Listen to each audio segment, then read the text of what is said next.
Hey, welcome to another episode of Books in a Nutshell Show. Today we are doing Pride and Prejudice. Here we go.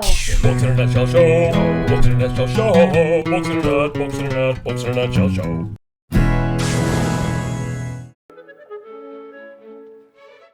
Pride and Prejudice. Okay, so we start the book with the Bennet family. You got Mr. Bennet, Mrs. Bennet, and 5 daughters. We only care about the first two. Jane, because she's super pretty, and then Elizabeth, because she's funky and feisty and she's our heroine. Let's go to a ball. The first ball is thrown by Mr. Bingley. He's new in town and he's rich and he's single and he brings his dreary friend Mr. Darcy with him. Let's take a look. Oh, Jane, you look so beautiful tonight. Well, you're sure to catch the eye of the rich and single Mr. Bingley. Oh, well, thank you, dear sister, but beauty is on the inside, of course. It's amazing how remarkably beautiful I am and still yet so nice and humble. Well, hello. Oh, Jane, you are so beautiful. I shall dance with you twice tonight. And talk with you often. Great. Hey, who's that hot guy brooding in the corner? He hasn't danced with anyone all night. I'm going to spy on him. This definitely won't end badly.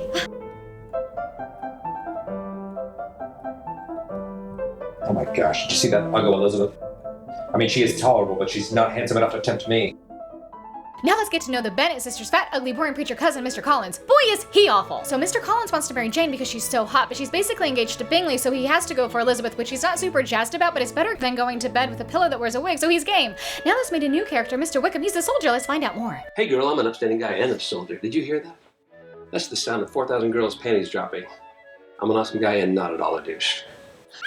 Oh, it's Mr. Darcy arriving on horseback. Ooh, I'm gonna duck behind this bush here. He looks really pissed. I see you, Wickham, and I'm pissed! Is he gone? Oh, you better run. Sorry about that. His daddy liked me a lot more than he liked him, and when his daddy died, he left me a lot of money, but Darcy didn't give me any of that money. Oh my gosh, how awful. Yeah, he's a dick. Anyways, you wanted to see me do some push-ups? One-handed push-ups? I could do like 4.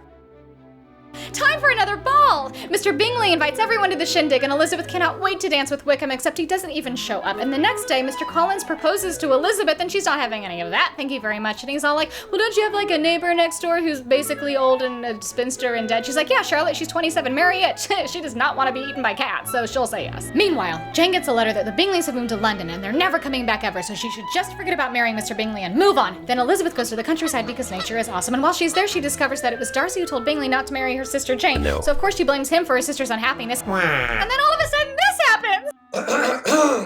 Oh great, it's this dummy again. Elizabeth, I want to marry you against my better judgment. Wait, what? It's true that you are poor and of low connections, and your family is pretty trashy. And I did tell Bingley not to marry your sister, and I know it's crazy to think we should be together, but I think we should give it a shot. It'll probably be fine. So is that a maybe? Seeing how badly Elizabeth was hurt by his words and actions, Darcy writes her a letter explaining everything and that the only reason he dissuaded Bingley from marrying her sister was because he felt she was indifferent. Also, by the way, he did give Wickham a lot of money, thank you very much. It was the evil Wickham decided that wasn't enough, he needed more, so he wanted to elope with his younger sister Georgiana in hopes of getting her fortune. Time for another letter! This one reveals that Elizabeth's younger sister Lydia has just eloped with Wickham, and if the two are not properly married, it will not only bring shame upon Lydia, but the entire Bennet family. Thankfully, the two dummies are married, but not without Wickham first receiving a large sum of money plus the promise of a yearly payment, and Elizabeth thinks this is all because of the kindness of her uncle. Let's take a look at this guy. Oh, Uncle, thank you so much for paying Wickham that large sum of money so he'd marry my idiot sister and restore honor to the family. This week has been exhausting. I could use a bottle of scotch and America's Next Top Model reruns. Oh, but it wasn't me who paid Wickham. No, it was that Darcy who found those two people and made them stop being garbage people. He is the best ever. I really like him. Wonder what he's doing right now. Maybe taking a relaxing bath somewhere. Please stop. But yay! Our reputation has been saved! And all thanks to the lovely Mr. Darcy. If only I hadn't turned down his proposal of marriage. Men don't typically ask a girl to marry them more than once, huh? Perhaps he's rubbing oil on his tired muscles from horseback riding all day. He does ride horses, doesn't he? I mean, you've ridden with him. Actually, you've danced with him. What's it like to dance with him? Is he has a stronghold? Or does he keep you at a distance? Does he let you ever lead? News arrives that Bingley's returning home, and even though Jane's all like, whatever, I'm over him, she's not. And then he comes over to her house and proposes, and of course they get engaged. They're adorable. And Elizabeth's all happy for her sister, but sad because she's still really into Darcy. And then all of a sudden, Lady Catherine of Berg shows up, and she looks weird. Elizabeth, what is this I hear about you marrying my nephew? What? No, shut up. You are, huh? It has come to my attention that the two of you are to be wed. Is this true? Look, your nephew is obscenely gorgeous, but it's not true. He didn't ask me. Oh, thank God. I mean, no offense, but your entire family is uneducated and lowly. My God, you didn't even have a governess. Promise me that you will never become engaged to him. Okay, listen up, you old witch. You may have a lot of money, but you have no manners whatsoever. And let me tell you something. If your hot nephew asks me to be his wife, I'm gonna do it. We're gonna go to your big mansion, and we're gonna have sex in every single room, on every single piece of furniture. Surely not in front of my bird. Especially in front of your bird. And I'm gonna make him film it. Make him use low angles so my booty look big. Finally, Darcy finds a way to set aside his pride and Elizabeth puts away her prejudice for this to happen. My affections and wishes are unchanged, but one word from you will silence me on this subject forever. Will you marry me?